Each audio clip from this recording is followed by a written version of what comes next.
سوال ہے کہ پاکستان کی عام معاشی حالت بہتر بنانے کے لیے کس قسم کے اقتصادی انتظامات کی ضرورت ہو سکتی ہے کہ جو احمدی طالب علم ترقی یافتہ ممالک میں تعلیم حاصل کر رہے ہیں ان کو اس خیال سے کوئی خاص مضمون اختیار کرنا چاہیے؟ آپ کا سوال اتنا الٹا پلٹا ہے کہ شروع کہیں سے ہوتا ہے ختم کہیں جا کے ہوتا ہے. پاکستان کی اقتصادی ترقیات سے اس کا کیا تعلق ہے؟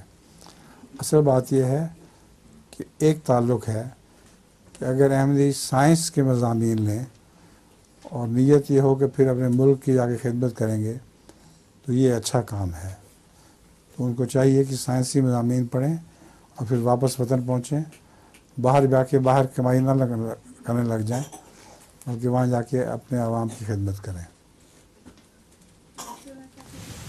لطیفہ ہے؟ جی. ہاں سنائیں. ایک غیر ملکی پاکستان کے کسی گاؤں میں گیا. وہ ایک مکان کے قریب پہنچا جس کی دیوار پر اوپلے تھاپے ہوئے میں تھے. وہ کچھ دیر اوپلوں کو غور سے دیکھتا رہا، پھر ایک دیہاتی سے پوچھنے لگا، آپ بتا سکتے ہیں کہ گائے دیوار پہ کیسے چڑھتا ہے؟ وہ سمجھے تھی گائے دیوار پہ چڑھ کے گوبر کیا. ٹھیک ہے.